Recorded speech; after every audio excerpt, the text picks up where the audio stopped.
Item ಯಾವುದೇ ಇರಲಿ try ಮಾಡಿ ಆಚಿ ಚಿಕನ್ ಮಸಾಲಾ. ಆಚಿ ಚಿಕನ್ ಮಸಾಲಾ. ದೇಶದಲ್ಲಿ ಗ್ಯಾಸ್ ಕೊರತೆಯ ನಡುವೆ ಹೋಟೆಲ್ ಮಾಲೀಕರಿಗೆ ಕೇಂದ್ರ ಸರ್ಕಾರ ಗುಡ್ ನ್ಯೂಸ್ ಅನ್ನು ಕೊಟ್ಟಿದೆ. ಇನ್ನೊಂದು ಕಡೆ ರಾಜ್ಯದಾದ್ಯಂತ ಗ್ಯಾಸ್ಗೆ ಹಾಹಾಕಾರ ಮತ್ತಷ್ಟು ಹೆಚ್ಚಾಗಿದ್ದು ಜನರ ಪರದಾಟವಂತೂ ಹೇಳತೀರದಾಗಿದೆ.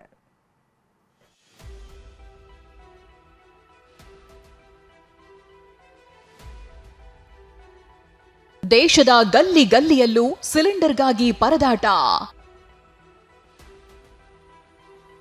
ಹೋಟೆಲ್ಗಳಿಗೆ ಹೆಚ್ಚುವರಿ 20% ಎಲ್ಪಿಜಿ ಪೂರೈಸಲು ಕೇಂದ್ರ ನಿರ್ಧಾರ. ದೇಶದ ಗಲ್ಲಿ ಗಲ್ಲಿಯಲ್ಲೂ ಸಿಲಿಂಡರ್ಗಾಗಿ ಪರದಾಟ ಶುರುವಾಗಿದೆ. ಹೋಟೆಲ್ ಮಾಲೀಕರು ಬಾಗಿಲು ಬಂದ್ ಮಾಡೋ ದುಸ್ಥಿತಿ ಬಂದೊದಗಿದೆ. ಈ ನಡುವೆ ಕೇಂದ್ರ ಸರ್ಕಾರ ಹೋಟೆಲ್ ಉದ್ಯಮಿಗಳಿಗೆ ಗುಡ್ ನ್ಯೂಸ್ ಕೊಟ್ಟಿದೆ. ಮಾರ್ಚ್ 23ರಿಂದ ಹೆಚ್ಚುವರಿಯಾಗಿ 20% ಎಲ್ಪಿಜಿ ಕೊಡಲು ನಿರ್ಧರಿಸಿದೆ. 150 ಕೋಟಿ ರೂಪಾಯಿ ನಷ್ಟವಾಗಿದೆ ಎಂದಿರೋ ಹೋಟೆಲ್ ಮಾಲೀಕರು ಕೇಂದ್ರದ ನಿರ್ಧಾರವನ್ನ ಸ್ವಾಗತಿಸಿದ್ದಾರೆ. ಖಂಡಿತ ಸೋಮವಾರದಿಂದ ನಮಗೆ ಒಳ್ಳೆ ರಿಲೀಫ್ ಸಿಗಬಹುದು, ಕಾದು ನೋಡ್ತಾ ಇದ್ದೇವೆ.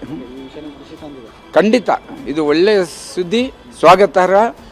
ಇಂಥ ನಿರ್ಧಾರವನ್ನು ತೆಗೆದುಕೊಂಡಂತ ಕೇಂದ್ರ ಸರ್ಕಾರಕ್ಕೆ ಧನ್ಯವಾದಗಳು.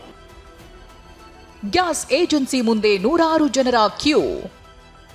ಕೇಂದ್ರದ ನಿರ್ಧಾರದ ನಡುವೆ ರಾಜ್ಯದಲ್ಲಿ ಸಿಲಿಂಡರ್ಗಾಗಿ ಪರದಾಟ ಮುಂದುವರೆದಿದೆ. ಬೀದರ್ ಜಿಲ್ಲೆ ಬಾಲ್ಕಿ ಪಟ್ಟಣದಲ್ಲಿ ನೂರಾರು ಮಂದಿ ಖಾಲಿ ಸಿಲಿಂಡರ್ ಹಿಡಿದು ನಿಂತಿದ್ದಾರೆ. ಗ್ಯಾಸ್ ಕೊಡಿ ಅಂತ ಏಜೆನ್ಸಿ ಮುಂದೆ ಜನ ಜಮಾಯಿಸಿದ್ದಾರೆ. ಇನ್ನು ಮಾಲೀಕರಿಗೆ ಅಂಗಡಿ ಬಂದ್ ಮಾಡೋ ದುಸ್ಥಿತಿ ನಿರ್ಮಾಣವಾಗಿದೆ. ಒಂದೇ ದಿನಕ್ಕೆ 9,000 ಸಿಲಿಂಡರ್ ಬುಕ್ಕಿಂಗ್. ಗೃಹ ಬಳಕೆ ಸಿಲಿಂಡರ್ ಸಿಗದೆ ಜನರು ಪರದಾಡ್ತಿದ್ದಾರೆ. ಹಾವೇರಿ ಜಿಲ್ಲೆಯ ಹುಕ್ಕೇರಿ ಮಠದ ಓಣಿಯಲ್ಲಿರೋ ಗ್ಯಾಸ್ ಕಚೇರಿಯಲ್ಲಿ ಒಂದೇ ದಿನಕ್ಕೆ 9,000 ಸಿಲಿಂಡರ್ ಬುಕ್ಕಿಂಗ್ ಆಗಿದೆ. ಹೆಚ್ಚಳವಾದರೂ ಪೂರೈಕೆ ಸೀಮಿತವಾಗಿದೆ. ಸರ್ಕಾರಿ ಆಸ್ಪತ್ರೆಗೆ ಸಿಲಿಂಡರ್ ಕೊರತೆ. ಸಿಲಿಂಡರ್ ಅಭಾವವು ಆಸ್ಪತ್ರೆಗಳಿಗೂ ಸಮಸ್ಯೆಯೊಡ್ಡಿದೆ. ಗದಗದ ಸರ್ಕಾರಿ ಆಯುಷ್ ಆಸ್ಪತ್ರೆಗೆ ವಾಣಿಜ್ಯ ಸಿಲಿಂಡರ್ ಪೂರೈಕೆಯಾಗದೆ ಪಂಚಕರ್ಮ ಚಿಕಿತ್ಸೆಗೆ ಬರುವ ರೋಗಿಗಳಿಗೆ ತೊಂದರೆಯಾಗಿದೆ. 2 ಸಿಲಿಂಡರ್ ಕದ್ದೊಯ್ದ ಖದೀಮರು.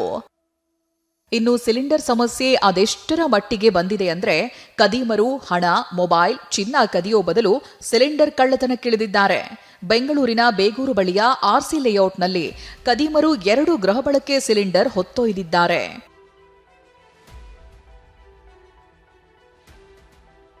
ಇದಕ್ಕಿಂತ ಅಚ್ಚರಿ ಏನ್ ಗೊತ್ತಾ? ಬೆಂಗಳೂರಿಗೆ ಮತ್ತೆ ಡೀಸೆಲ್, ಸೀಮೆ ಎಣ್ಣೆ ಸ್ಟೋವ್ ಕಾಲಿಟ್ಟಿದೆ.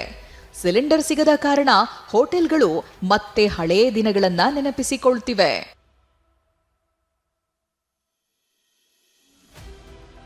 ಈ ಮಧ್ಯೆ ಕೋರಮಂಗಲದಲ್ಲಿ ಹಸಿ ಕಸದಿಂದ ಬಯೋಗ್ಯಾಸ್ ಉತ್ಪತ್ತಿ ಮಾಡಲಾಗ್ತಿದೆ.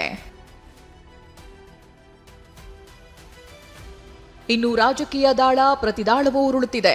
ಸಚಿವ ಬೋಸರಾಜು ಮೋದಿ ಟ್ರಂಪ್ ಗೆಳೆತನದ ಕಾರಣಕ್ಕೆ ಸಮಸ್ಯೆ ಎಂದಿದ್ರು. ಈ ಮಾತಿಗೆ ಶಾಸಕ ಜನಾರ್ದನ್ ರೆಡ್ಡಿ ತಿರುಗೇಟು ಕೊಟ್ಟಿದ್ದಾರೆ. ಇದೆಲ್ಲ ಮೋದಿಯವರು ಟ್ರಂಪ್ನ ಜೊತೆಲಿ ಬಹಳ ಸ್ನೇಹಿತರಾಗಿದ್ದಾರೆ. ಅದರಿಂದ ನಮ್ಗೆ ಬಂದಿರತಕ್ಕಂಥ ತೊಂದರೆ ಇವತ್ತು ಸಮಸ್ಯೆ ಅಲ್ಲ. ಇರಾನ್ ದೇಶದವರು ಭಾರತ ಫ್ಲಾಗ್ ಕಂಡು ಅವ್ರಿಗೇನು ತೊಂದರೆ ಮಾಡಬೇಡ್ರಿ, ಭಾರತ ಶಿಪ್ಸ್ ಎಲ್ಲ ಆರಾಮಾಗಿ ಹೋಗ್ಬೇಕು ಅಂತೇಳಿ ಅವರು ಘೋಷಣೆನೇ ಮಾಡಿದ್ರು. ಹಾಗಿದ್ದಾಗ ಟ್ರಂಪ್ ಜೊತೆ ಚೆನ್ನಾಗಿದ್ದಾರೆ, ಅದಕ್ಕೆ ತೊಂದರೆ ಆಗ್ತಾ ಇದೆ ಅನ್ನೋದೆಲ್ಲ ಕೂಡ ಅದು ತಲೆಕೆಟ್ಟ ಮಾತಂತ ನಾನು. ಹೊರ್ಮುಸ್ ಜಲಸಂಧಿ ದಾಟಿ ಮತ್ತೆರಡು ಹಡಗುಗಳು ಭಾರತಕ್ಕೆ ಬರಲಿವೆ ಎನ್ನಲಾಗ್ತಿದೆ. ಕೇಂದ್ರ ಕೂಡ ಹೆಚ್ಚುವರಿ ಎಲ್ಪಿಜಿ ಕೊಡುವ ನಿರ್ಧಾರ ಮಾಡಿದೆ. ಈ ಬಳಿಕವಾದರೂ ಸಮಸ್ಯೆ ಬಗೆಹರಿಯುತ್ತಾ ನೋಡಬೇಕಿದೆ. Bureau report, TV9.